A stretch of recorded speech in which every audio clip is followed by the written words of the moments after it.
Oke, Assalamualaikum warahmatullahi wabarakatuh. Selamat malam teman-teman semua. Jumpa lagi ya kita di Responsi untuk mata kuliah analisis dan perancangan perangkat lunak. Nah, di Responsi kali ini eh, kita akan membahas materi terkait sequence diagram dan sekilas terkait robustness analysis. Nanti kita lebih melihat ke sequence diagramnya saja ya. Untuk yang robustness analysis nanti kalian silakan berdiskusi di forum diskusi di LMS-nya gitu ya. Nah, sebelumnya saya mohon maaf ya karena jadwalnya apa diubah-ubah yang untuk responsi hari ini karena saya sebenarnya ada kegiatan gitu di luar dan ini sebenarnya lumayan dadakan jadwal responsinya gitu ya. Karena dari rencana awal sih sebenarnya hari ini tuh asinkronus tapi eh, kemarin dapat kabar dari Ibu Amarilis kalau sekarang tuh dilaksanakan secara sinkronus gitu, secara meet online. Nah, jadi saya sempatkan buat melaksanakan responsi di malam ini karena kalau kita reschedule lagi kasihan nanti takutnya di jadwal teman-temannya susah juga gitu ya buat ngaturnya karena ada yang kerja, ada yang sambil rapat dan lain-lain gitu ya. Oke, kita akan membahas sequence diagram. Sequence diagram di di minggu kemarin, beberapa minggu kemarin kita udah bahas kelas diagram gitu. Nah, sekarang kita membahas sequence diagramnya. Nah, agendanya dua ya, sequence diagram sama robustness analysis. Cuman kita fokusnya ke sequence diagram saja nanti ya. Nah, jadi sequence diagram ini tuh dia adalah jenis interaksi ya, interaction diagram di dalam UML. Jadi di diagram ini sebenarnya dia menggambarkan apa namanya objek-objek yang ada di kelas kita atau objek-objek yang mungkin nanti akan ada di kelas diagram yang akan kita buat gitu ya dalam suatu sistem kita. Dan dia itu ada message gitu ya, dia mengirim pesan, entah itu dia saling mengirim pesan atau menerima pesan di antara objek dengan sistem kita gitu ya. Jadi fokus utamanya di sini adalah dia memperlihatkan bagaimana sih objek di sistem kita itu berinteraksi dalam sebuah proses atau sebuah scenario dari use case yang sudah kita bikin gitu ya. Nah, kemudian sequence diagram ini dia juga time ordering gitu ya. Jadi dia menekankan urutan waktunya. Artinya pesan atau interaksi yang ditampilkan itu dia ditampilkan dari atas ke bawah. Jadi sequence dia sesuai urutan kejadiannya. Jadi nggak bolak-balik. Terus di di sini dia itu dipakai juga untuk menggambarkan dynamic view dari sistem kita. Jadi sistemnya bekerja gitu ya eh, saat runtime gitu ya. Jadi bukan kayak struktur atau komponen yang statis, tetapi bagaimana si apa namanya behavior atau perilaku di sistem kita itu saling memanggil gitu, saling berinteraksi. Nah, terus juga dia itu sering disebut dengan isomorphic diagram gitu ya. Karena elemen-elemennya ya dalam hal ini adalah objek dan juga apa namanya pesannya itu dia menggambarkan hubungan satu persatu gitu. Dia satu persatu sesuai dengan urutan karena dia sequence. Nah, tapi istilah si isomorphic diagram ini sebenarnya jarang terdengar gitu ya, jarang dipakai juga lebih ke terkenalnya si sequence diagram. Jadi intinya sebenarnya si sequence diagram itu dia hanya apa ya, bukan hanya tapi dia itu ingin memodelkan alur dari proses yang ada di dalam sistem kita gitu. Jadi tadi gitu ya, terutama bagaimana si objek yang kita punya itu saling memanggil fungsi atau saling bertukar data, mengirim pesan gitu. Nah, jadi si sequence diagram inilah yang membantu kita untuk memodelkannya nanti, gitu ya. Jadi si sequence diagram ini dia udah masuk juga sebenarnya ke technical modeling gitu ya. Nah, kemudian Nah, di sini ada beberapa yang notasi-notasi atau dasar-dasar dari kita menyusun sequence diagram ya. Yang pertama kita bahas dulu objek ya, objek atau partisipan. Jadi sequence diagram ini tuh dia sebenarnya merupakan kumpulan dari partisipan atau objek gitu ya, atau apa namanya user gitu, aktor gitu. Itu juga bisa. Nah, jadi si partisipan ini nanti eh, bagian-bagian di dalam sistem kita yang yang akan saling berinteraksi nantinya, yang saling terlibat di dalam skenario yang udah dibikin. Misalkan nanti dia ada aktor atau partisipan sebagai user. Nah, controller, nah itu juga bisa termasuk sebagai objek atau partisipan. Terus kayak database atau service-service tertentu yang kita gunakan itu bisa masuk ke dalam objek atau partisipan. Nah, kemudian nanti selama skenarionya itu berlangsung, si partisipan atau objek ini tuh dia saling berinteraksi melalui si pesan gitu ya. Dia saling mengirim dan menerima pesan, sending and receiving message. Nah, jadi setiap kali ada pemanggilan fungsi di dalam sistem kita gitu ya, pengiriman data, kemudian ada feedback responnya gitu ya. Nah, itu yang kita sebut nanti sebagai message gitu ya, atau pesan. Nah, dan urutan-urutan si pesan ini yang akan membentuk nanti si alur sequence diagramnya. Nah, dalam diagram nanti objek ini biasanya, bukan biasanya sih, tapi emang sering ditulis, emang harus gitu ya, emang harus ditulis dalam bentuk seperti ini. Jadi dia objek name-nya apa, kemudian titik dua class name. Jadi kayak kita membuat objek di OOP gitu ya. Class name-nya dulu, kemudian di sini apa objek yang kita bangun dari kelas tersebut gitu. Jadi poin utamanya dari si partisipan itu adalah yang bakal saling berinteraksi gitu ya, hal yang bakal mengirim atau menerima data atau pesan di sequence diagramnya. Oke, itu untuk objek. Kemudian ada lifeline. Lifeline ini dia garis yang vertikal putus-putus ini, ya. Ini lumayan penting juga dan harus ada. Jadi dia garis vertikal putus-putus, yaitu menunjukkan keberadaan sebuah objek selama skenario sequence diagram itu dia berlangsung. Jadi kalau kita lihat kotak seperti ini, S titik dua student, yang S itu adalah objeknya, kemudian student ini adalah kelasnya. Nah, di sini harusnya student S-nya itu gede ya, karena dia sebuah kelas. Nah, maka garis putus-putus yang di bawah ini adalah lifeline-nya. Nah, lifeline ini dia akan membentang dari atas ke bawah gitu ya. Kalau teman-teman pernah lihat sequence diagram kan gitu ya, dia dari paling atas si diagramnya sampai ke bawah dia eh, membentang gitu ya dari atas ke bawah. Nah, itu sesuai dengan urutan waktunya. Nah, semakin ke bawah dia berarti waktunya itu semakin maju gitu. Nah, kebanyakan objek dalam sequence diagram itu akan tetap ada gitu ya, akan tetap ada selama sebuah interaksinya berjalan. Nah, karena itu si objek-objek ini dia diletakkan sejajar di atas diagramnya. Jadi kan kalau kita bikin sequence diagram kan tuh selalu ada yang di atasnya itu ya yang berjajaran. Nah, itu dia dianggap si objeknya itu akan terus ada di selama prosesnya atau selama selama sequence-nya itu berjalan gitu. Nah, karena itu dia ditaruh di paling atas terus.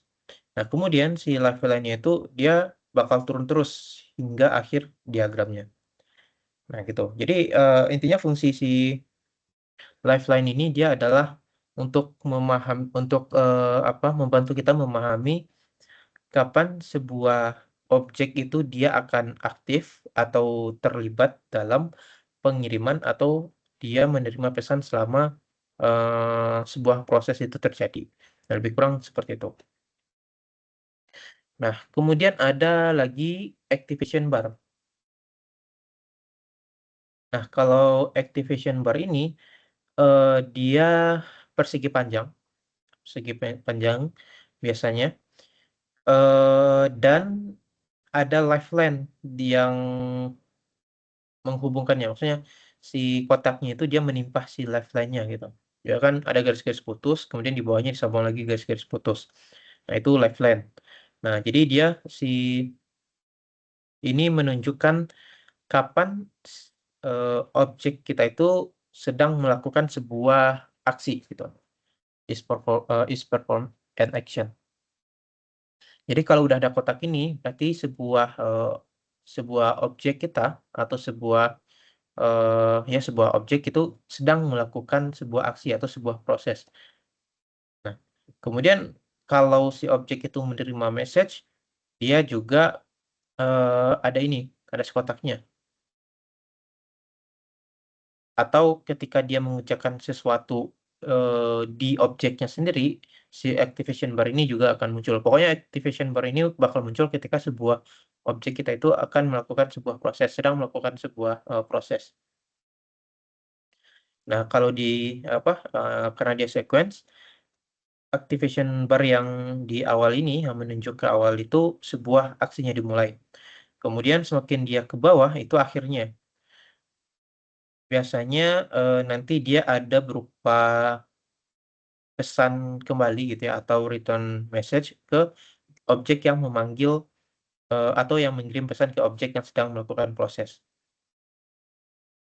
Nah, kebanyakan juga banyak yang berpendapat kalau dengan activation bar itu kita bisa menentukan atau kita melihat durasi kerja setiap objeknya itu. Jadi kalau kotaknya pendek berarti proses yang dilakukan oleh si objek itu lumayan singkat gitu ya. Tapi kita nggak ada kayak bakunya berapa lama durasinya kayak hitungan menit atau hitungan jam itu nggak ada. Jadi itu kayak memvisualkan saja kalau dia kotaknya pendek berarti proses yang bakal dilakukan oleh si objek itu relatif nggak terlalu lama. Tapi kalau kotaknya panjang berarti proses yang dilakukan di dalam objek tersebut lumayan banyak gitu ya, lumayan lama. Nah, kemudian ada message-nya. Nah, dari tadi kita kan bahas message terus.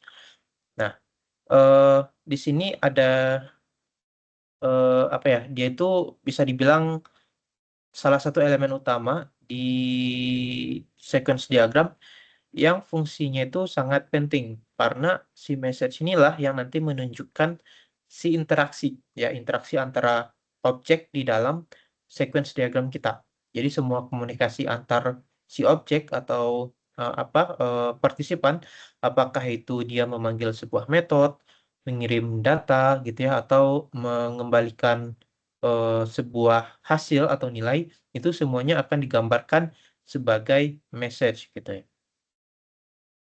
Nah, message itu dia digambarkan dengan panah. Nanti ada lagi jenisnya, nanti kita lihat. Nah, jadi panah itu dia menunjukkan arah menuju objek yang menerima pesan. Nah, jadi panah ini tuh dia lebih ke menunjukkan arah komunikasi saja. Misalkan eh, partisipan user di kiri ini dia mengirimkan atau ingin melakukan proses login. Nah, kita bisa membuat panah dari partisipan user nih yang di sebelah kiri ini, panahnya menuju ke objek sistem misalkan yang di sebelah kanan. Nah, kita bisa ngasih message-nya itu atau pesannya itu dengan nama login gitu. Jadi dia itu cuman menunjukkan arah interaksi. Nah, kalau dia arahnya kemanapun itu bebas. Entah itu dari kiri ke kanan atau dari kanan ke kiri itu bebas. Nggak harus dari kiri ke kanan saja. Bisa juga dari kanan ke kiri gitu. Itu tergantung nanti eh, siapa yang siapa yang menjadi yang mengirim pesannya dan siapa yang menerima pesannya nanti. Yang penting panahnya jelas dulu mana kepalanya gitu. Yang menunjukkan aliran siapa pengirim, siapa penerimanya gitu di dalam skenario kita. Nah, di sini dia ada dua ya, jenis pesannya sebenarnya nggak dua sih kalau kita lihat di sini ada 1, 2, 3, 4, 5, 6. Oke, kita lihat dulu yang pertama itu dia ada synchronous message. Nah ini ya kayak di pemrograman sama gitu ya, sinkronus dan asinkronus. Kalau di asinkronus berarti pesan dia itu membuat pengirim si pengirim pesannya itu harus menunggu sampai si penerimanya atau yang bakal menjalankan aksinya itu harus beres dulu. Nah, udah beres, dia melakukan tugas, dia ngasih tahu ke si penerima kalau ke si pengirim kalau prosesnya udah beres. Nah, baru si pengirim tadi bisa melanjutkan ke aktivitas lainnya gitu. Itu kalau sinkronus. Jadi kayak kalau bingung analoginya sih kayak kita di supermarket gitu ya. Eh kita ambil barang gitu ya, terus kita bayar ke kasir. Nah, kita kan antri gitu ya di depan kasir. Pas kita mau bayar, kita ngasih pesan kan ke si kasirnya, ini loh barang saya gitu, tolong diproses. Nah, si kasirnya itu dia terima pesan dari si pembeli. Nah, si kasir itu dia melakukan sebuah proses, entah itu dia nge-scan barang, menghitung totalnya gitu ya, kemudian mencetak struk dan lain-lain itu dilakukan oleh si penerima atau si kasir. Nah, si pembeli ini dia harus stay di sana dulu. Dia nggak boleh melakukan aktivitas lainnya sampai si kasir itu eh, selesai melakukan tugasnya. Jadi si pembeli nggak boleh pergi kemana-mana dulu gitu. Nah, setelah si kasir ngasih stroke ke si pembeli, berarti ada kayak return message-nya gitu ya. Nah, setelah itu baru si pembeli tadi bisa melakukan aktivitas lainnya gitu. Entah dia pulang atau mau mau ke toilet dan lain-lain. Itu baru boleh. Nah, itu sinkronus. Dia harus beres dulu tugasnya baru bisa berpindah ke tugas yang lain. Nah, kalau asinkronus bagaimana? Kalau sinkronus dia paralel. Dia nggak harus nunggu dulu. Jadi setelah dia ngirim pesan, dia bisa lanjut mengerjakan hal lain gitu ya. Kayak kita misalkan eh, apa ngirim pesan di WA misalkan gitu ya. Nah, kita nggak harus nunggu teman kita balas dulu pesan kita supaya kita bisa ngirim pesan ke orang yang lain. Nah, itu kan nggak harus nggak harus kita nunggu dia balas dulu gitu. Kita bisa aja kayak sambil TikTokan dan lain-lain. Nah, jadi si pengirim pesan itu dia nggak terblokir gitu ya. Istilahnya dia nggak terblokir untuk melakukan eh, hal yang lain, aktivitas yang lain. Nah, kalau di sinkronus dia panahnya full ya, panahnya full, penuh. Nah, kalau dia setengah berarti dia asinkronus. Nah, ini yang harus teman-teman perhatikan kalau ketika membuat sequence diagram nanti. Jangan sampai nanti panahnya full semua gitu, padahal eh, dia sebuah asinkronus.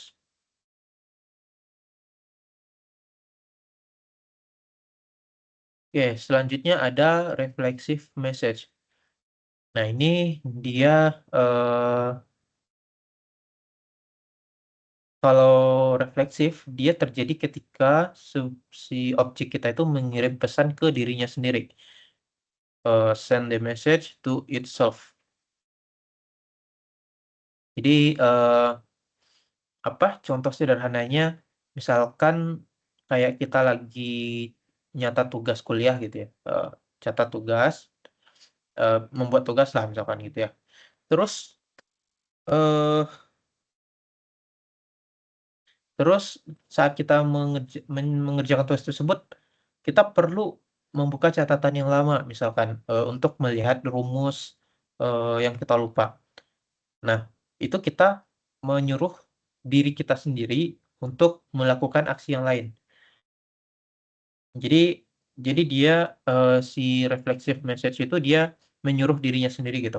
atau memanggil kalau di PBO atau di OOP gitu ya, objek itu memanggil metode yang ada di kelas dia sendiri gitu. Oke, nanti biar biar paham nanti kita lihat contohnya ya. Nah, terus ada return message. Nah, ini eh, adalah pesan feedback gitu ya, balasan dari si objek yang penerima pesan yang kita kirimi pesannya. Kalau di di analogi yang kasir tadi, maka si return message-nya itu yang tadi, yang si kasir ngasih stroke. Nah, itu sebuah return message. Nah, untuk yang return, dia dilambangkan dengan garis yang putus-putus dan dia panahnya full. Gitu. Jadi, teman-teman, dalam membuat sequence diagram jangan asal ngasih panah aja gitu ya, tapi harus harus benar juga. Ini panahnya, notasi-notasinya gitu ya. Dan bagaimana interaksinya itu harus benar juga. Jangan sampai oh asal bikin aja gitu ya. Nah, selanjutnya ada create message. Nah, ini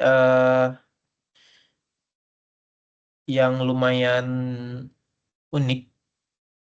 Nah, jadi create message ini dia digunakan untuk menunjukkan bahwa sebuah objek itu dibuat saat prosesnya sedang berlangsung. Jadi si objek, misalkan di sini ada book, objek B dari kelas book, dia itu sejak awal si programnya jalan dia belum diinisialisasi. Nah, tapi objek ini bakal muncul ketika ada pesan khusus yang menyuruh untuk membuat eh, objek dari buku ini. Nah, posisinya kalau menurut saya biasanya sih saya selalu jajarin di atas semua. Nah, tapi yang terpenting adalah si panahnya itu ada notasi create di sini. Sebenarnya ini banyak banyak caranya gitu ya. Beberapa cara ada yang bikin si kotak objeknya itu dia dibikin disejajar dengan ketika si objeknya itu dibuat seperti ini. Kayak student sama si book ini kan nggak sejajar. Nah, itu ada yang bikin seperti ini. Nah, tapi kalau saya biasanya bikinnya sejajar semua. Terus panah yang create ini sebagai penanda. Si objek ini dia baru dibikin ketika dia diproses ini gitu. Nah, itu kembali lagi nanti ke styling masing-masing. Gimana gimana nyaman bikinnya aja gitu. Kemudian kalau destroy berarti dia digunakan ketika sebuah objek itu nggak akan kita butuhkan lagi atau objek itu akan kita hapus, kita hentikan atau kita musnahkan gitu ya. Nah, jadi setelah titik yang ini, maka si objek book ini nggak akan digunakan lagi di proses-proses berikutnya atau di sequence berikutnya. Nah, biasanya ditambah juga dengan setelah poin itu ditambahkan dengan silang gini. Jadi ada dua, ada destroy ini satu, kemudian ditambah juga dengan tanda silang. Artinya eh, objek si buku ini nggak akan digunakan lagi di proses lain nanti gitu. Jadi dia udah stop di sini aja. Dia akan dihapus objeknya. Nah, itu untuk create dan destroy. Nah, kemudian time. eh jadi time ini kalau di sequence diagram sih sebenarnya gitu ya, sebenarnya pada dasarnya itu dia hanya menggambarkan urutan terjadinya si interaksi dari antar objeknya. Jadi time atau waktu itu bisa dibilang faktor eh, faktor penentu juga gitu ya. Jadi time ini dia saya agak lupa ya, tapi time time di sequence diagram itu dia bergerak dari atas ke bawah karena dia kan sequence ya. Nah, artinya si interaksi yang berada di atas itu yang terjadi lebih awal dulu. Kemudian yang paling bawah berarti dia yang dikerjakan belakangan. Jadi kayak kita nulis daftar langkah-langkah gitu ya, langkah-langkah di di buku gitu. Semakin dia ke bawah, semakin terakhir urutannya. Nah, tapi di sini katanya perlu digarisbawahi ya, bahwa time is all about ordering, but not duration. Jadi dia tidak menunjukkan durasi. Kan banyak ya orang, tadi yang seperti di awal saya bilang, semakin panjang kotaknya berarti durasinya semakin lama. Sebenarnya saya lebih lebih prefer ke ide seperti itu gitu ya. Tapi katanya di sini time itu katanya bukan, durasi. Jadi kayak kayak kita nggak tahu apakah aksinya itu 1 detik, 1 menit, atau 1 jam, itu nggak digambarkan, tapi kayak kita memvisualkan saja di di proses si M1 ini, dia mengerjakan proses sekotak ini. Berarti ya kira-kira aja, mungkin dia agak lama, atau kita sebagai pembanding aja gitu dengan si M1 dengan M2. Oh, proses si M1 sedikit agak lama dibandingkan dengan M2 gitu. Jadi sebenarnya nggak ada patokan berapa berapa sih durasi per panjang kotaknya, itu dia nggak ada gitu. Nah, selanjutnya ada event. Kalau event ini dia bagian-bagian, sebenarnya bagian-bagian paling kecil dari interaksi di sebuah sequence diagram. Kalau event ini dia dapat terjadi kapan kapan saja ya, sepanjang si si diagramnya itu, sepanjang timeline diagramnya.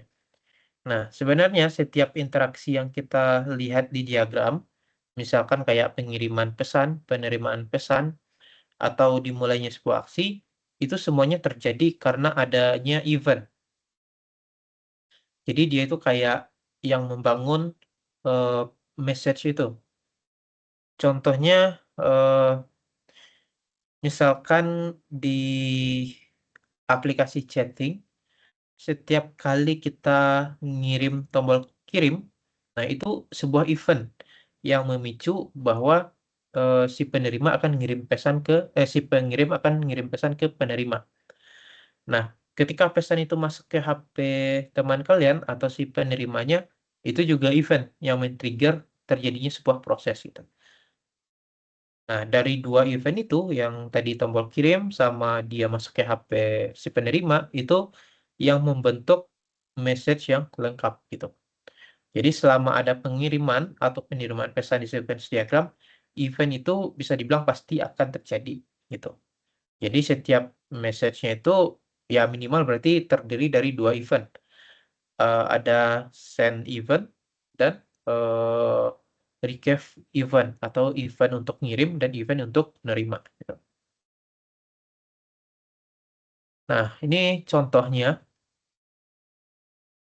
Nah, ini agak blur ya contohnya, tapi ini adalah contoh untuk melakukan pendaftaran mata kuliah ya. Kalau dilihat-lihat ini untuk enroll mata kuliah oleh seorang mahasiswa, student.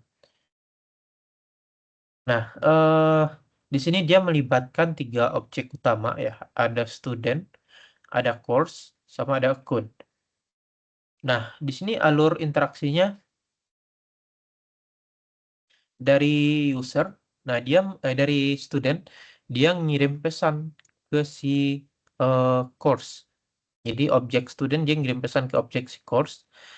Dia ingin ngecek ketersediaan eh, mata kuliahnya. Apakah mata kuliahnya masih bisa diambil atau enggak. Nanti si course-nya memproses, ya dia memproses mungkin selama ini, terus dia ngirim return ke si student. Kalau dia hasil hasil prosesnya bagaimana, apakah dia tersedia atau enggak. Nah, di sini setelah itu si student ngirim lagi pesan ke si course. Dia ingin melakukan register. Nah, di situ si student juga ngirimkan berupa ID sama prerequisite-nya. Nah, di sini, nah ini tadi yang individu yang dia memanggil dirinya sendiri tadi. Nah, di sini si course itu dia melakukan pemanggilan method atau fungsi di objek course itu. Jadi dia memanggil fungsi di objeknya di kelasnya sendiri. Nah, di situ dia melakukan cek prerequest-nya. Setelah itu dia melakukan update enrollment-nya. Nah, setelah itu dari si course itu dia mengirim return ke student. Nah, tapi di sini dia juga mengirimkan pesan ke si akun untuk menginisialisasi payment, pembayaran. Nah, setelah itu si akun ini mulai melakukan proses yang disuruh oleh si course. Nah, di sini si akun itu dia mengirim pesan ke si student. Ingat ya, di sini dia ngirim pesan, bukan mengembalikan hasil pesan. Kalau yang return ini, return message, dia pakai titik-titik putus. Kalau ini kan nggak putus-putus ya, berarti dia mengirim pesan. Nah, di sini dia mengirim pesan atau menyuruh si student untuk melakukan pembayaran. Nah, di sini kemudian si student ngirim pesan untuk membayar ke si akun. Nah, si akun itu dia melakukan pemanggilan ke dirinya sendiri untuk melakukan update data studentnya, kemudian mengembalikan return message. Nah, jadi di sini terlihat alurnya jelas sekali gitu ya, bagaimana proses secara sequence dari student itu akan mendaftar atau registrasi mata kuliah. Nah, jadi sequence diagram ya, intinya sequence diagram tadi ya digunakan untuk menggambarkan interaksi antara partisipan atau objek di dalam suatu sistem kita melalui tadi intinya adalah pertukaran pesan. Nah, ini yang terjadi seiring berjalannya waktu tadi. Nah, diagram ini nanti dia akan membantu kita nanti memahami bagaimana si objek itu nanti saling berkomunikasi secara berurutan dari atas ke bawah.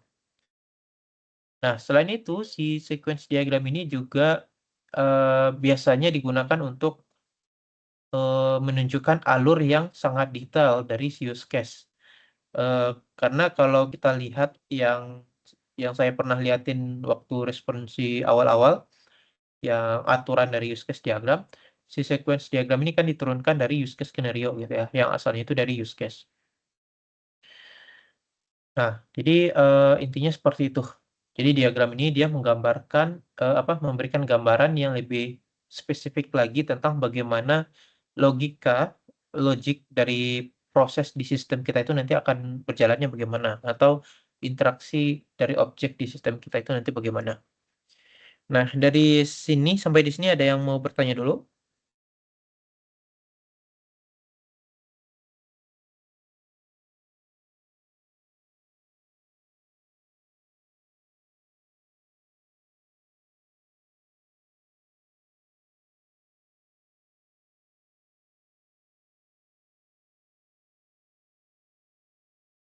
Mau tanya Kak, Ya. ini di bagian contoh ini, eee, berarti kan ada kayak bagian database-nya juga gitu ya? Itu perlu ditampilin nggak sih Kak kalau gitu? Ya ya, untuk database itu boleh ditampilkan juga seperti yang, dibilang di awal. Jadi ada yang bikin database itu sebagai objek. Jadi misalkan kayak ini ya, nge-update, student record misalkan. Nah, itu kan di sini nggak dijelasin ya, dia nge-update-nya ke mana. Nah, itu ada juga yang bikin dia itu sebuah objek database di sini ditambahin. Nah, kemudian si akun ini dia ngirim pesan ke database untuk nge-update si record-nya itu, bisa seperti itu juga. Jadi lebih detail, lebih jelas lagi interaksinya bagaimana. Jadi itu cuman opsional aja atau, kayak buat tambahan aja ya? Eee, Opsional sih, itu tergantung si sistem analisnya nanti bagaimana, mengembangkannya. Tapi kalau saya biasanya sih nambahin database di sini.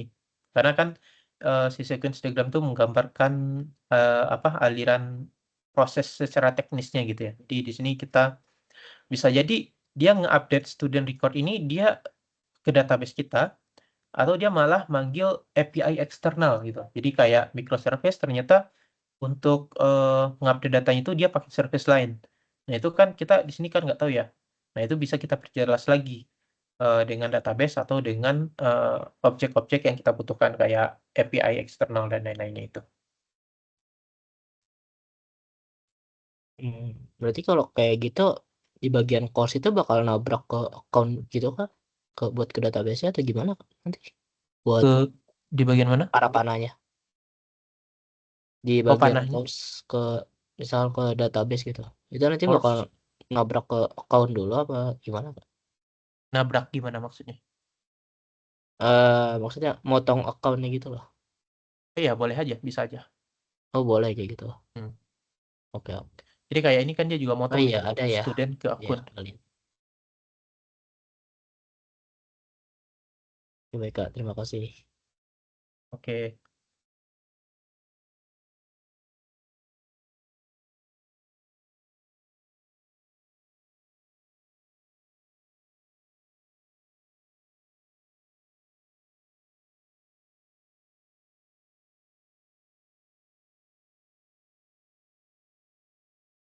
Oke, kita lanjutkan ke robustness analysis.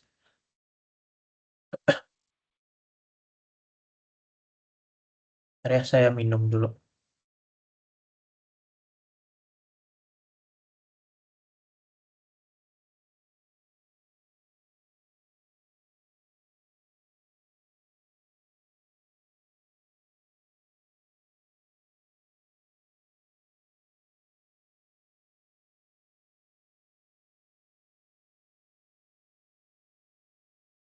Oke, kita lanjutkan.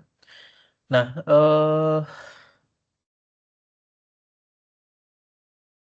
untuk yang robustness analysis ini kita sekilas saja. Nanti saya minta teman-teman buat ngebikin pemahamannya sendiri di forum di LMS ya. Nanti saya bikinkan forumnya.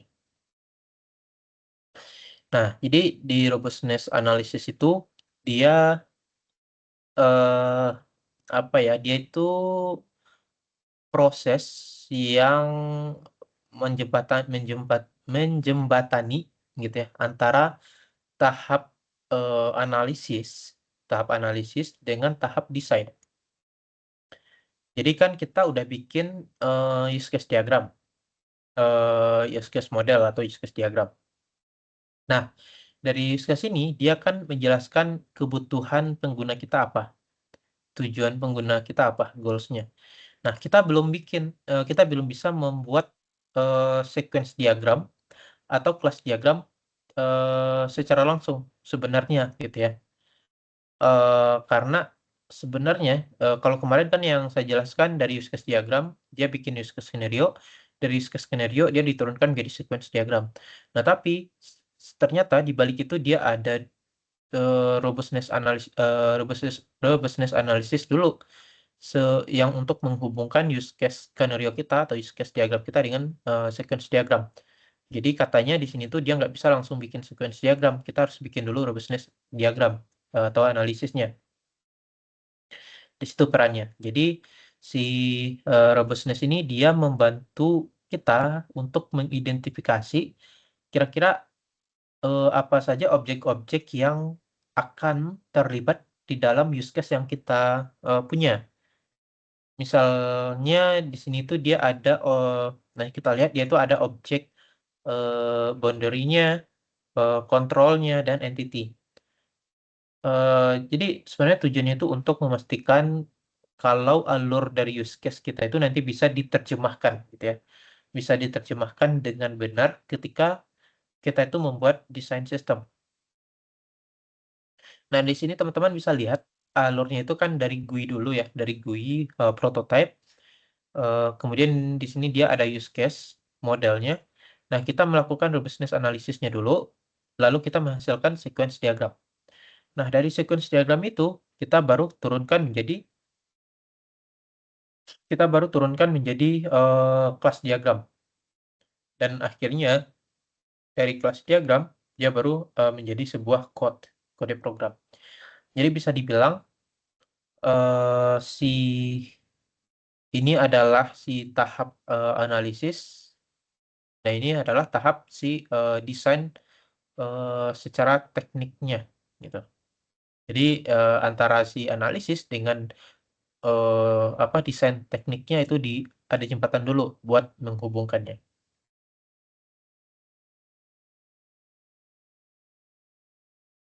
Nah, di sini dia ada beberapa komponen utamanya. Ya, jadi di sini tuh dia ada kelas discovery-nya dulu. Jadi kelas discovery itu dia membantu kita untuk menemukan kelas-kelas yang mungkin dia itu belum bisa terlihat secara langsung dari use case kita, gitu ya.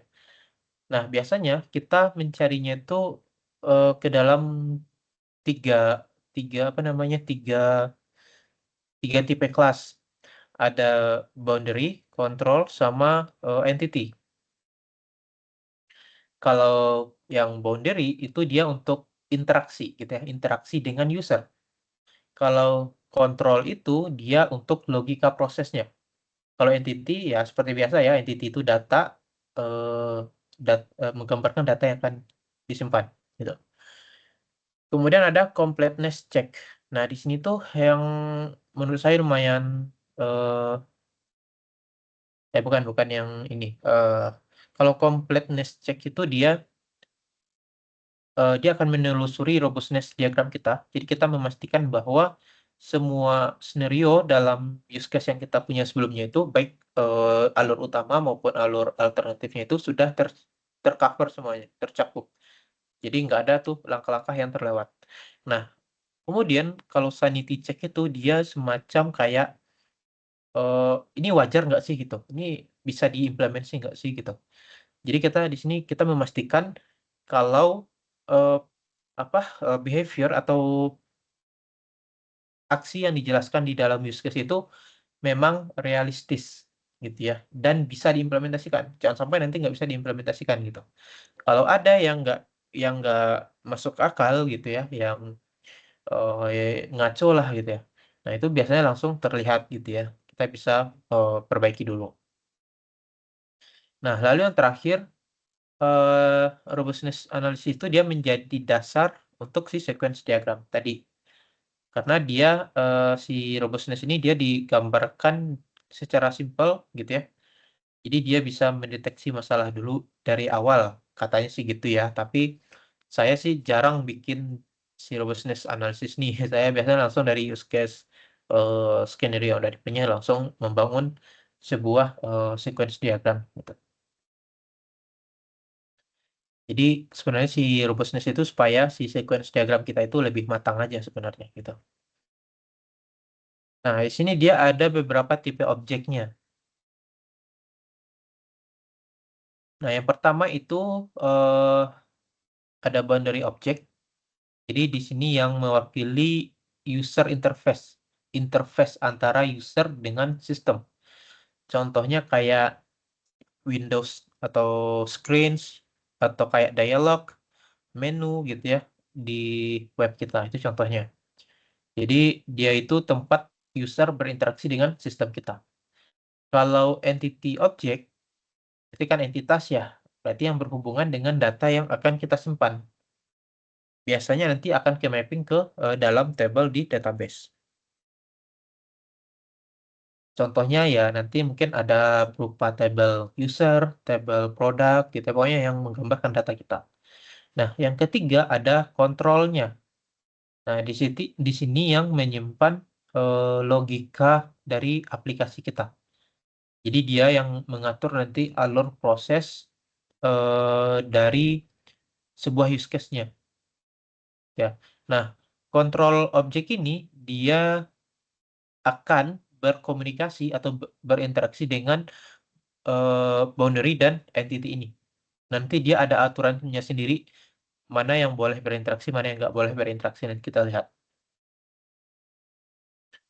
Kemudian yang terakhir, eh, itu ada reader object. Nah, ini sebenarnya tidak selalu digunakan yang terakhir ini. Eh, tapi biasanya dipakai untuk objek yang tugasnya itu hanya kayak read data doang, kayak membaca data dari database atau dari sumber lain, dia kayak membaca doang. Misalnya kayak kita ngambil data data riwayat gitu dari database dan lain sebagainya. Nah, itu 4 tipenya. Nah, di sini ada aturan dari si objek-objek tadi. Pertama, si aktor itu nggak boleh langsung si aktor itu boleh langsung berinteraksi dengan boundary object, karena tadi ya boundary object itu dia interface yang eh, interaksi antara user dengan sistem kita, jadi kayak UI-nya lah gitu.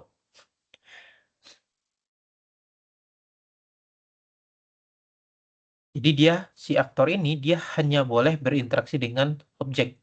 Nah, si aktor ini jangan sampai dia langsung berinteraksi dengan si kontrol objek kita atau bahkan dengan entity objek kita, jangan sampai. Tapi kita batasi dulu si aktor kita itu dia harus berinteraksi dulu dengan boundary objek kita. Jadi dia harus masuk ke UI-nya dulu lah gitu. Nah, kedua, boundary itu dia berinteraksi dengan kontrol. Jadi boundary itu dia meminta proses gitu ya, dan si kontrol objek yang menjalankan logikanya. Nah, kemudian si kontrol objek ini dia bisa berinteraksi dengan sesama kontrol objek. Jadi ini terjadi kalau logika prosesnya itu kayak rumit gitu ya, dan harus dibagi-bagi menjadi beberapa bagian. Biasanya seperti itu.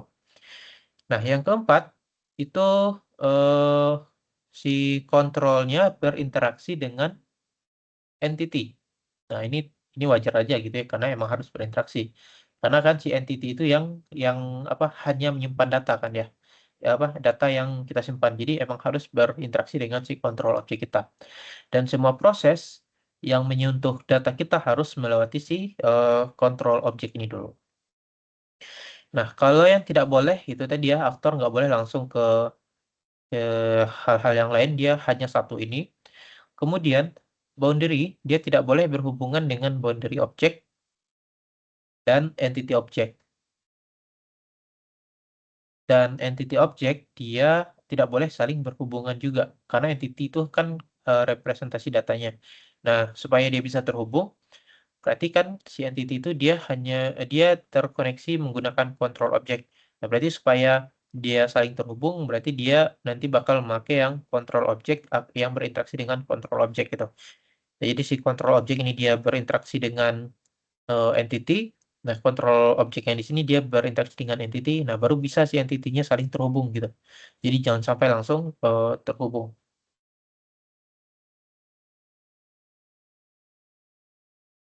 Oke. eh nah, di sini hmm,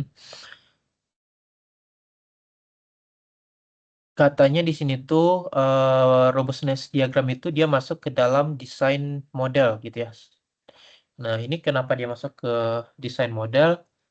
Mungkin karena ini dia langkah transisi gitu ya, dari kita melakukan analisis menuju desain teknis.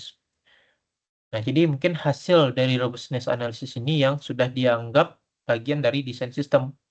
Jadi bukan lagi kayak analisis, karena analisis itu kan udah tuh sampai dengan use case. Nah, si robustness ini dia transisi ke desain teknisnya, ke desain sistemnya gitu. Jadi makanya mungkin dia disebut dengan desain model, desain sistemnya. Nah, kemudian setiap eh, robustness-nya itu dan objek-objek yang kita temukan saat proses discovery itu akan disimpan di folder atau di package eh, berdasarkan nama use case-nya. Nah, mungkin nanti bisa teman-teman explore lebih jauh ya, karena saya kurang terlalu mengeksplor bagian diagram yang satu ini. Nah, kenapa di sini tuh dipisah per use case? Ya, mungkin eh, karena si robustness diagram itu kan bagian dari untuk merealisasikan dari use case ya. Jadi tahap dia itu menerjemahkan use case menjadi desain teknis. Nah, dengan kita memisahkan per use case, kita bisa lebih mudah melacak proses per setiap use case-nya gitu. Jadi kita bisa melacak proses dari use case-nya ke robustness-nya gimana, ke sequence diagramnya bagaimana, dan ke kelas diagramnya gitu. Jadi seperti itulah. Nanti silakan teman-teman explore sendiri. Ini saya skip saja. Ini juga silakan nanti dipelajari sendiri. Nah, di sini ada contoh ya. Si aktor seller dia ada punya use case register seller. Ini use case skenario-nya. Nah, di sini yang UI-nya atau tadi bagian objek yang apa namanya yang boundary. Ini analisisnya dan lain-lain. Nah, diagramnya tuh menjadi seperti ini.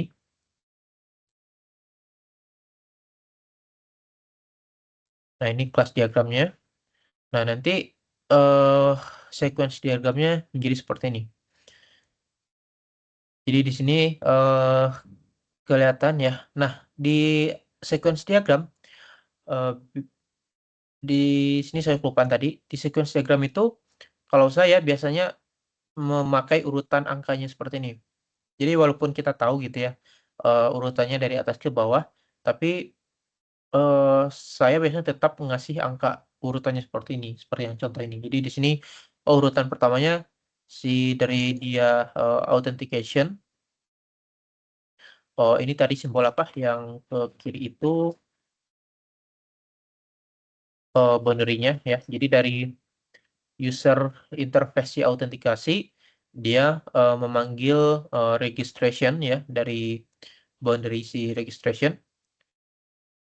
Kemudian di sini si sellernya ngirim pesan untuk submit registration. Nanti di sini dia divalidasi dan lain-lain. Jadi di sini eh, lebih gampang aja ngelihatnya urutannya satu dua. Jadi kayak terurut aja. Gitu. Ya, nah untuk yang boundary ini, untuk yang diagram ini silakan nanti teman-teman explore sendiri dan nanti silakan di disampaikan gitu ya hasil eksplorasinya di forum diskusi. Nanti silakan saling apa berbalas pendapat di sana. Nanti saya sediakan forumnya. Oke, mungkin untuk sampai di sini ada pertanyaan dulu sebelum saya lanjutkan ke contoh bagaimana implementasi sequence diagram di program biar kebayang aja saat membuatnya nanti.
Oke, kalau tidak ada pertanyaan, eh, kita lihat ya contoh sequence diagram bagaimana sih implementasinya di codingan. Sebenarnya ini kalian bakal mempelajarinya di tahun depan ya di mata kuliah implementasi. Nah, tapi di sini saya mau ngeliatin sekilas aja.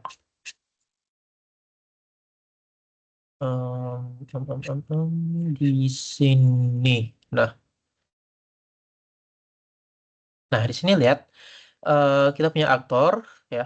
Di sini time-nya, lifeline-nya. Di sini kemudian di sini apa objek-objeknya. Di sini ada driver, ada A, ada kelas A, ada kelas B. Nah, di sini juga kan tadi aturannya itu dia ada object name sama class name-nya.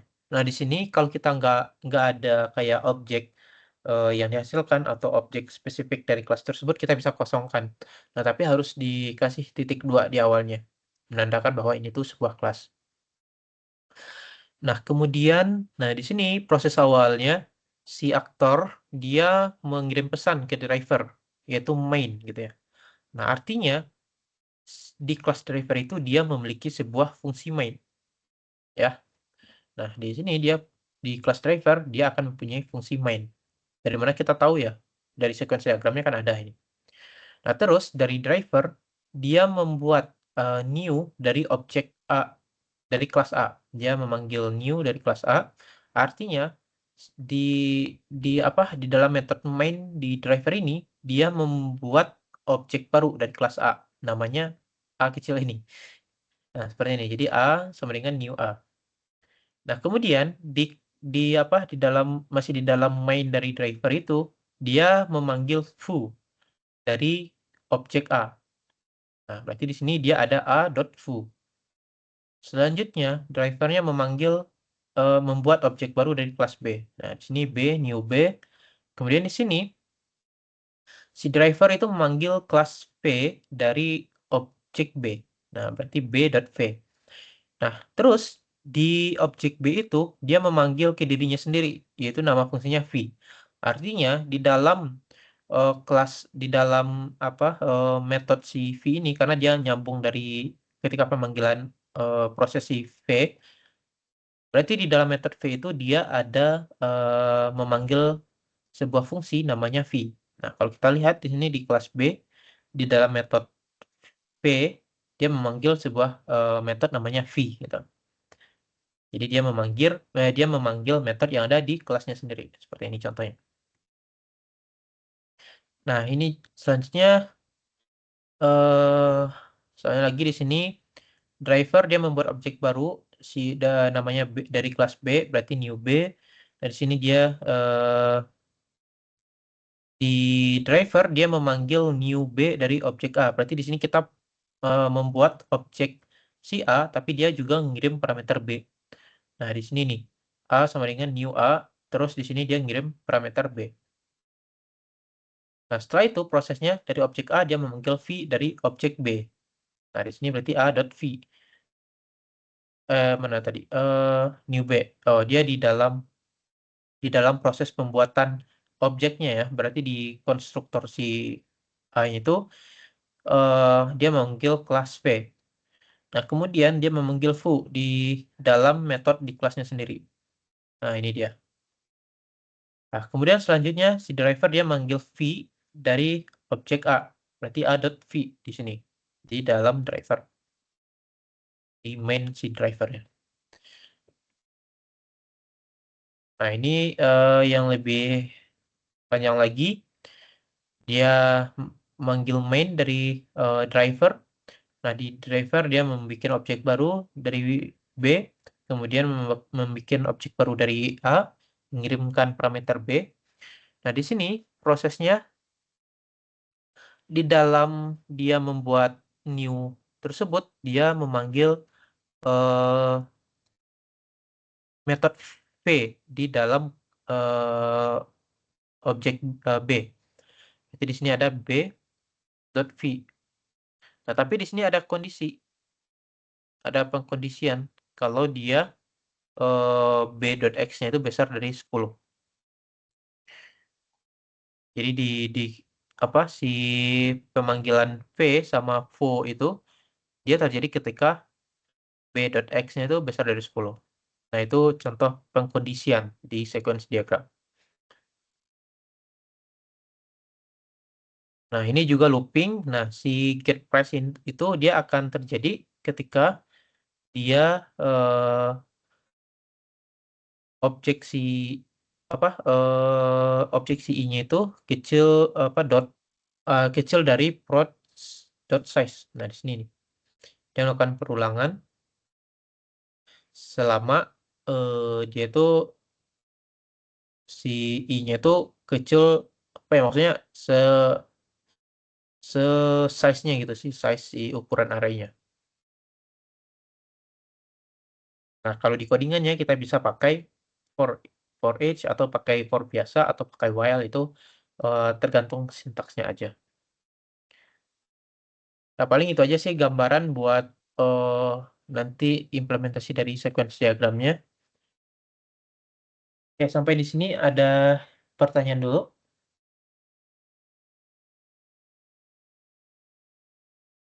Ada yang masih bingung mungkin terkait sequence diagram atau dari contoh implementasi tadi ini mungkin ada yang masih kurang paham atau bingung, boleh ditanyakan.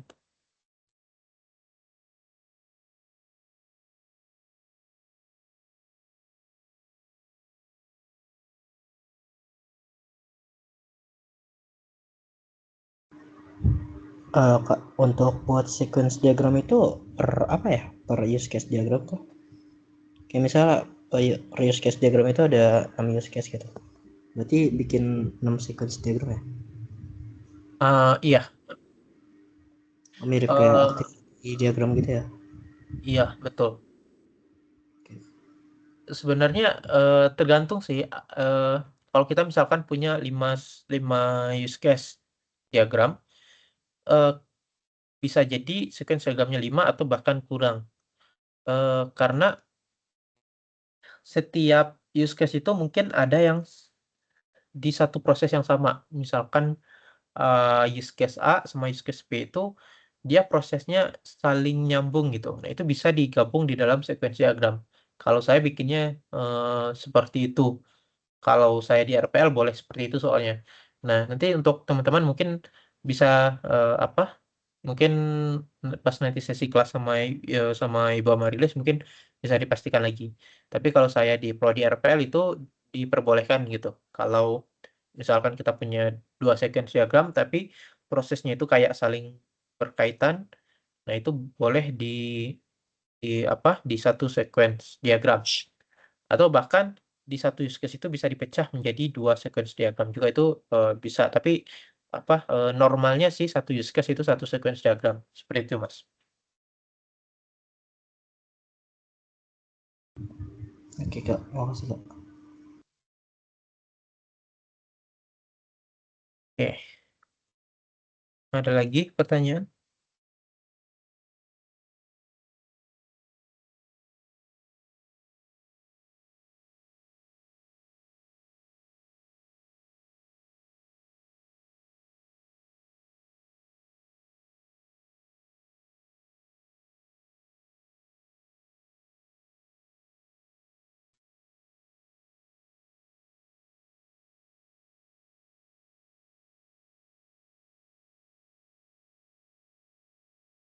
Oke, kalau tidak ada pertanyaan mungkin terkait progres teman-teman mungkin ada yang ingin konsultasi atau kayak mau nanya-nanya itu juga boleh.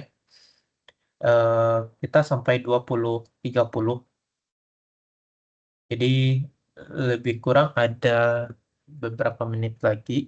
Kalau ingin konsultasi terkait tugas boleh.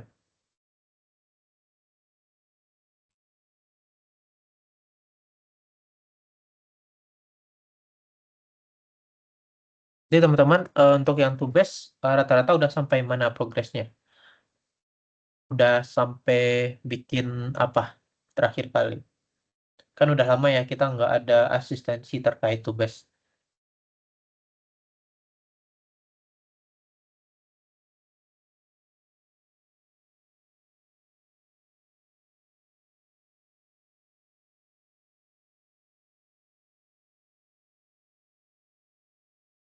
Atau masih stuck progresnya? Nggak jalan.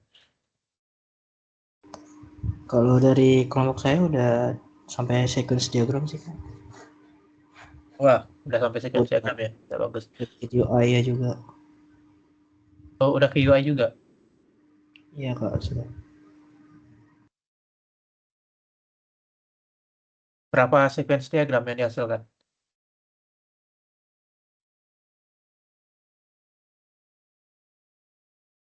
Ada mungkin 5 atau bahkan lebih.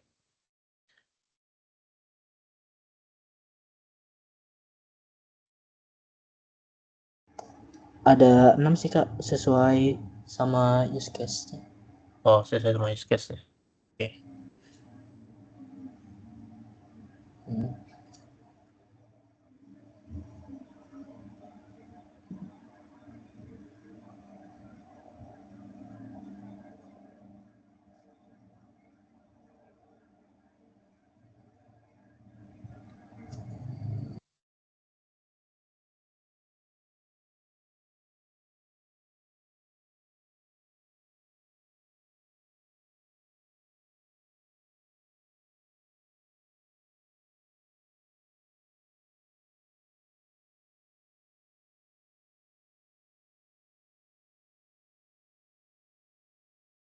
Oke, kalau nggak ada yang mau konsultasi, nggak ada yang mau nanya juga, kita akhiri saja sesi responsif pada malam hari ini.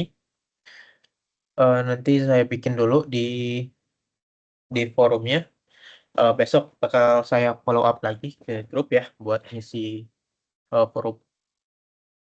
Nah, teman-teman, untuk absensi arahan dari ibunya itu otomatis dari ini aja ya, dari MS Team.